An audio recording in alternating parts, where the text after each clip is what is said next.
Porky's is one of those films that illustrates a timeless rule. You'll never go broke underestimating the taste of the American public. Remember when a low-budget R-rated movie about a bunch of Florida teenagers stumbled into theaters and accidentally outroasted half of Hollywood's 1982 prestige lineup? In 1981, 20th Century Fox picked up the distribution rights to Porky's, a scrappy Canadian comedy directed by Bob Clark, starring Dan Monahan, Kim Cattrall, Wyatt Knight, Khaki Hunter, and Nancy Parsons. Nobody at the studio expected much. Instead, they got one of the most controversial and financially unstoppable comedies of the decade. A movie about peepholes and panty raids that outraged critics, triggered lawsuits, and accidentally laid down the blueprint that every raunchy teen comedy has been chasing ever since. Today, we're counting down 15 weird facts about Porky's. Stick around for number 2, because it connects Bob Clark to one of the most beloved Christmas movies ever made. Number 15. The movie that beat Star Wars at the box office. In the spring of 1982, a comedy about hormone-fueled Florida teenagers walked into the American box office, sat down, and just refused to move. Porky's held the number 1 spot for 8 consecutive weeks. 8 weeks. The Force Awakens held the top spot for 3. Avatar, the biggest movie of all time, topped out at 7. Porky's beat them both. A teen comedy about panty raids and peepholes outlasted A Galaxy Far, Far Away. This wasn't some studio behemoth. The whole thing was made for just a few $1 million and pulled in over $100 million in North America alone. But here's the twist. This sweaty, all-American slice of teenage chaos was technically Canadian. Every major Hollywood studio passed on the script, so Bob Clark took it north, tapped into Canadian tax shelter financing, and made the movie entirely on his own terms. For more than 20 years, it held the title of the highest-grossing Canadian film in history. And 1982 was not a soft year. It was the summer of E.T., Rocky III, and Star Trek II. Porky still finished as one of the 5 biggest films of the year. Number 14. The rejected script that made millions. The most commercially successful teen comedy of the early 80s wasn't born in a Hollywood writer's room. It was dictated into a cassette recorder by a guy flat on his back with mononucleosis. Bob Clark was miserable and probably contagious when he talked the entire story into a tape recorder over 4 days. His collaborator Roger Swaybill later said the tapes were so funny he was weeping with laughter the first time he listened. Hollywood wasn't laughing. Clark took the finished script to every major studio in town, and every single one said no. Too set in high school. Too risky. So Clark went hunting for money in the strangest place imaginable and found it in shopping mall mogul Melvin Simon, whose day job was literally building the malls those same teenagers were about to buy tickets in. The financier bankrolling the most notorious teen comedy of the decade also owned the food courts those teenagers were hanging out in. The guy with mono had the last laugh, and Melvin Simon had the last orange Julius. Number 13. The real Porky was even wilder. You'd assume a movie this outrageous had to be completely made up. Obviously fiction, right? Not exactly. The real story was actually wilder than the movie. Porky's was inspired by an actual nightclub in Oakland Park, Florida, just outside Fort Lauderdale, a full-blown cabaret open until 4 in the morning with bikini contests, limbo competitions, and live acts. The man behind it was Donald "Porky" Baines, and he made the movie character look tame. Baines kept a pet lion in a cage behind the bar, drove a pink Jeep, and ran the hideaway so flashily that the IRS eventually came knocking for unpaid cabaret excise taxes. The tax case dragged on for years. By the time the dust settled, the city had pulled his cabaret license, the mortgages had been foreclosed, and the IRS took everything. The bar shut down in 1967. Bob Clark was soaking all of this up firsthand, having grown up in South Florida running with a crew of high school friends who were, by his own admission, less than model citizens. He once described his teenage self as a savage little being. Pee-wee, Meat, and Tommy weren't direct portraits of real people. They were an amalgamation built from Clark's actual crew. Number 12. The shower scene nearly earned an X rating. You know the one.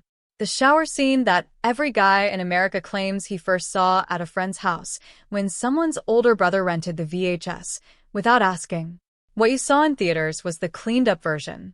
When Bob Clark first submitted Porky's to the ratings board in 1981, it got slapped with an X rating, and in 1981, that was a death sentence. No major theater chains, no newspaper ads. An X rating meant your movie was finished. So Clark pulled out the scissors. Multiple scenes were trimmed, but the most infamous cut came during the peephole sequence, which in its original form went all the way. Co-star Mark Harrier later described the prop involved as an underwhelming fake that played deflating rather than erotic. The ratings board was not persuaded either way. And then Coach Ballbricker enters the picture, making what might be the most deranged request ever delivered with a straight face in a principal's office, demanding a nude lineup of the suspect boys so she could identify the culprit by a distinctive mole. A demand no HR department of any decade would approve. And yet that part stayed in the movie. Number 11. The famous prank call came from underground tapes. There's one scene in Porky's that every guy who saw it in 1982 immediately tried to recreate the following weekend. Pee-wee in a phone booth, a diner full of unsuspecting customers, and a prank call asking if Mike Hunt was there. The waitress Wendy, played by Khaki Hunter, pages the name over the loudspeaker, and one of the boys delivers one of the most quoted lines in the film. What most people don't realize is that gag has an entire underground history. In the mid-70s, two guys from New Jersey named Jim Davidson and John Elmo started making prank calls to a dive bar called the Tube Bar in Jersey City, asking for customers with deliberately ridiculous names. They recorded everything, and those recordings got passed around on bootleg cassette tapes that lived in glove compartments and got copied at parties until the audio turned to mush.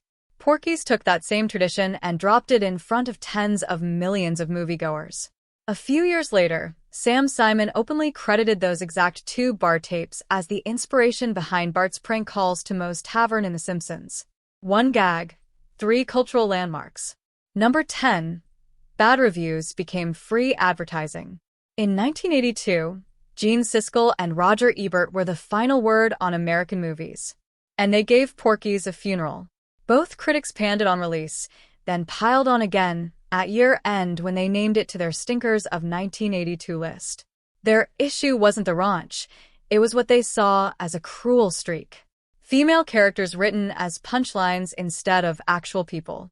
Ebert compared the peephole scene unfavorably to the famous ladder moment in Animal House, arguing that what played as satire in one film came off as smarmy in the other. For a teenage boy in 1982, that was not a warning. Smarmy wasn't a red light. It was a neon sign. Teenagers heard a respected adult call a movie smarmy and immediately wanted tickets for opening weekend. The backlash manufactured interest. Every disgusting column, every worst of pylon played like free advertising. Siskel and Ebert were the most powerful critics in America, and without meaning to be, they were also some of the most effective marketing Porky's ever got. Number 9. Kim Cattrall called it her rent money role. Long before Sex and the City, Kim Cattrall was a working actress with a classical background, the American Academy of Dramatic Arts, stage work, a brief Universal contract, TV guest spots on Quincy, Columbo, and Starsky and Hutch.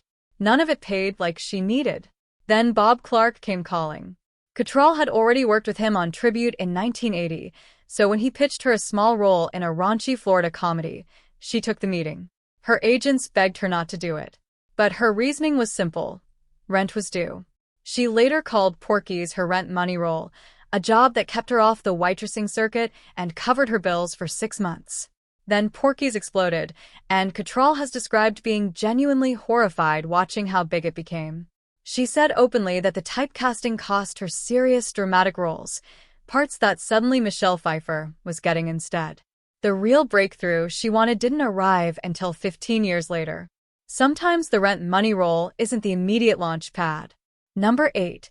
The surprisingly serious storyline hidden in the comedy. On the surface, Porky's is exactly what it sold itself as: pranks, peepholes, panty raids. But there's an entire storyline running through the film that most people either forgot about or never noticed: the character of Brian Schwartz. Brian is the new kid at Angel Beach High, and a guy named Tim Cavanaugh spends the early scenes targeting him with bigotry inherited directly from his father. It's ugly, and it's completely at odds with everything else happening in the film. That's the whole point. Bob Clark grew up in Alabama and then southern Florida with direct memories of the casual bigotry of that era. He said the Fort Lauderdale of his youth literally had "no Jews allowed" signs on the beach. When he finally got to make Porky's, he refused to leave that memory out. The subplot pays off when Tim's father shows up at the school, confronts Brian in front of everyone, and forces Tim to pick a side. He pushes Brian out of the way, stands up to his own father, takes a beating, and walks away from everything he was raised to believe. Clark said it plainly. Porky's was about anti-Semitism, about racism. It's not just about boys with erections. The raunchy teen comedy actually had a soul. Number 7. The 1954 setting changed everything. Porky's was released at a weird moment in film history. MTV had just launched, Fast Times at Ridgemont High was months away, and the pop soundtrack teen comedy era was about to explode. Bob Clark looked at all of it and shrugged.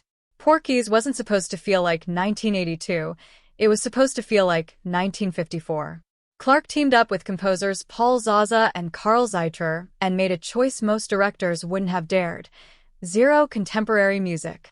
Just Hank Williams, Patti Page, the Platters, the crew cuts. While the characters did things that would have gotten them arrested in the actual 50s, the soundtrack was sweet, wholesome, and innocent. Patti Page singing Mockingbird Hill over scenes that nobody in 1954 would have approved of. The sweetness didn't soften the comedy. It made every prank feel weirder and more subversive, precisely because it was scored like a Disney short. Porky's used music as a time machine. Number 6. Porky's 2 didn't even include Porky. Here's a trivia question that stumps almost everyone. In Porky's 2, the next day, how many scenes does Porky himself appear in? 0. Not one. Not a cameo. Chuck Mitchell, who made Porky one of the most memorable villains in early 80s comedy, flat out refused to return. The sticking point was a climactic scene where Porky was supposed to be unmasked as a member of a local hate group and paraded naked in front of the whole town. Mitchell said absolutely not.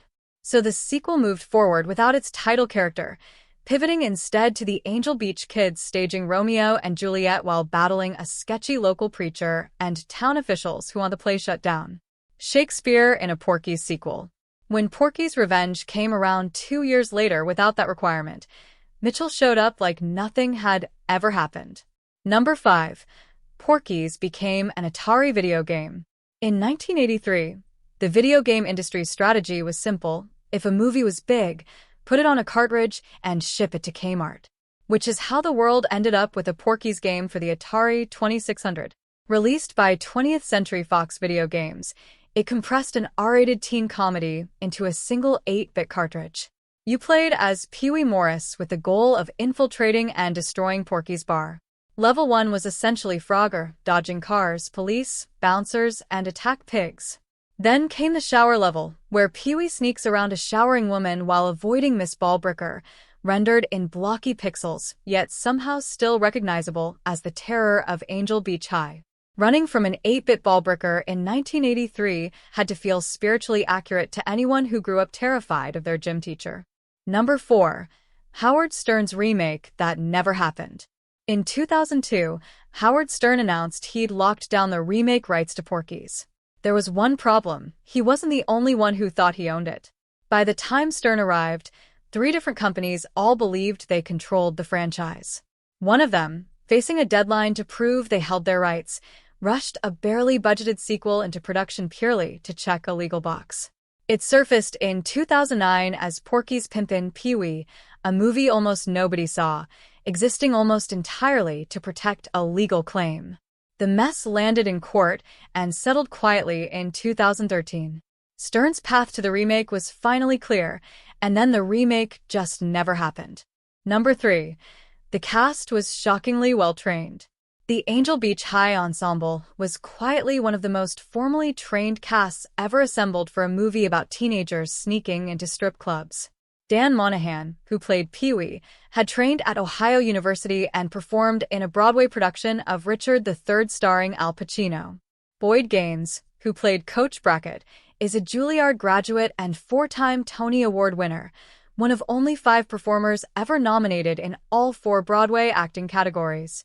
Nancy Parsons trained at the Pasadena Playhouse and later appeared in Steel Magnolias and alongside Clint Eastwood in Sudden Impact. Tony Ganios, who played Meat, later died memorably by icicle in Die Hard 2. And Kaki Hunter, who played Wendy, had won Best Young Actress in Germany and Best Actress at the San Sebastian Film Festival before quitting the industry in the early 90s to become a whitewater rafting instructor in Utah. Number 2. The same director made A Christmas Story. The same man who made Porky's also gave us Ralphie, The Leg Lamp, The BB Gun, and The Triple Dog Dare. Bob Clark had been trying to make A Christmas Story since 1968, having first heard Gene Shepard's stories on the radio while driving to pick up a date in Miami. He got so absorbed, he made the date wait while he circled the block, then spent 15 years pitching the project. Every studio said the same thing. Too small, too quiet, too sentimental. Then Porky's exploded, and Clark suddenly had leverage. A Christmas Story was greenlit on a $3.3 million budget. Clark waived his director's fee and put $150,000 of his own money into it. He also directed Black Christmas in 1974, one of the films credited with inventing the modern slasher genre, plus the prestige Sherlock Holmes drama Murder by Decree in 1979. Bob Clark had no lane. He had the whole highway. Number 1.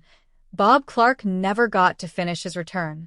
The man who made Porky's never stopped thinking about Angel Beach.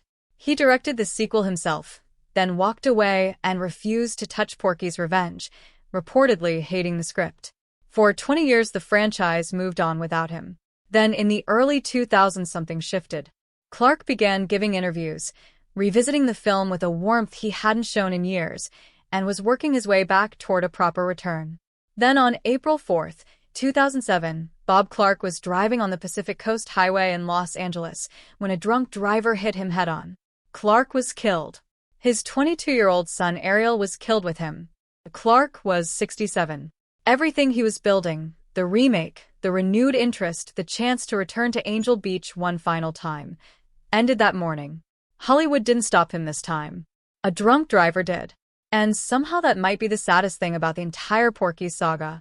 So there you have it, 15 weird facts about the movie Hollywood didn't want, critics tried to bury, and audiences turned into a phenomenon. Which fact caught you off guard? Drop it in the comments. Were you Team Pee-wee, Team Meat, or Team I never admit to my parents that I saw this? Like, subscribe, and share this with whoever you snuck into Porky's with back in the day.